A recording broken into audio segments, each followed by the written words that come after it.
In December of 1948, producer Eddie Small predicted the demise of traditional studios and their beltline style of production.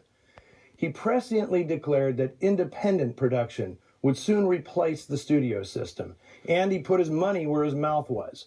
In 1951, he helped finance the creation of a reconstituted United Artists, which became the model of the modern film studio, acting more as a partial financier and distributor, not a generator of original content. Small even predicted his partnership with John Payne when he said, back in '48, the necessity today is for the talented picture makers, the creators, to become participants in the fruits of their own abilities.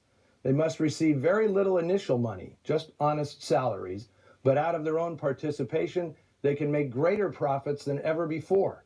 This will revive the spirit needed to raise the quality of pictures. Although Payne's partnership with Small and director Phil Carlson didn't last long, the actor enjoyed a prolific run in the 1950s. But his career crashed in 1961 when he was hit by a car crossing Madison Avenue. Surgeons put him back together with screws and pins, and after 2 years of rehabilitation, he attempted a comeback. But the vigor was sapped, and the acting became sporadic until he faded away from the business entirely in the 1970s. Fortunately, the film noir revival of the past 20 years has put Payne back on the radar. He might one day be more recognized for 99 River Street than for Miracle on 34th Street. Now, before I get to the dames, I have to pay tribute to cinematographer Franz Planer, who never gets mentioned among top noir cameramen, although his work in the genre is exceptional. He was born in Bohemia, in what's now the Czech Republic, and like a lot of his contemporaries, he got his training at UFA Studios in Berlin, before skipping out on the Reich to work in Britain.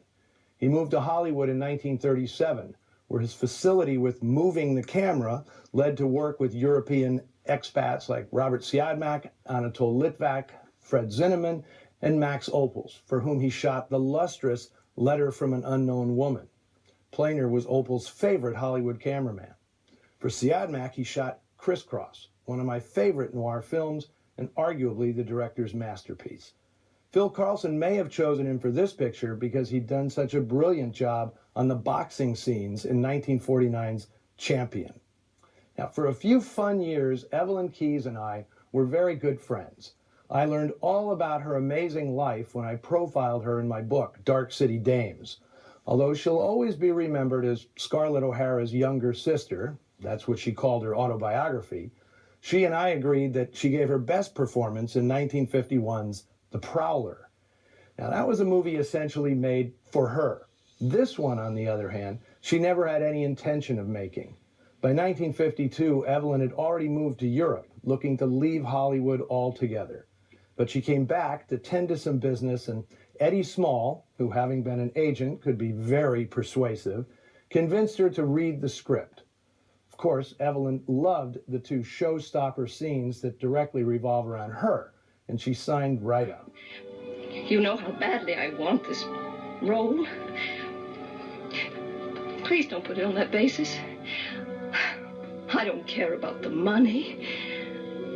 I'll work for anything you want to pay me. I'll work for nothing. Scenes like these are an actor's dream. But also piquing her interest was another producer she met in Small's office that day, brash and blustery Mike Todd, who fell for her instantly. Now, Evelyn had already been through tempestuous relationships with directors Charles Vidor and John Huston, as well as affairs and trysts too numerous to mention.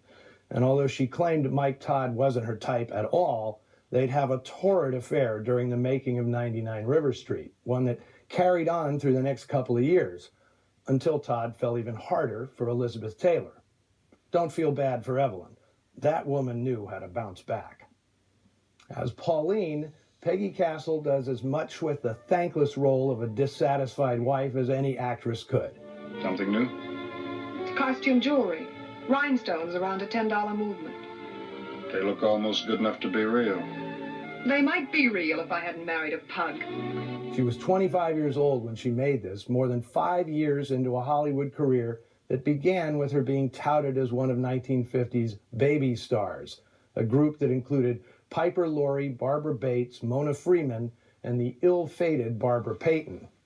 On screen, at least, Peggy Castle was the most ill-fated of the bunch, since she died violently in almost every movie she made, so often the fate of the sexy other woman.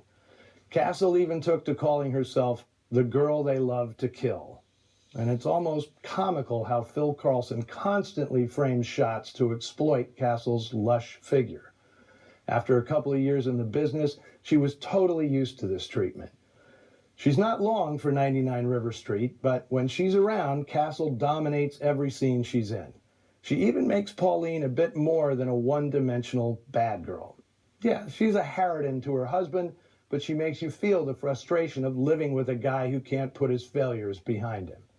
She not only makes you believe every word that comes out of her mouth, she makes you empathize with Pauline, at least a little bit. Now, if you disagree with that assessment, let me hear about it on the Noir Alley Facebook page and Twitter feed. Next week, John Garfield and Geraldine Fitzgerald star in a story written by W.R. Burnett, making his second appearance this season in Noir Alley. Make sure you're back here for Nobody Lives Forever. Until then,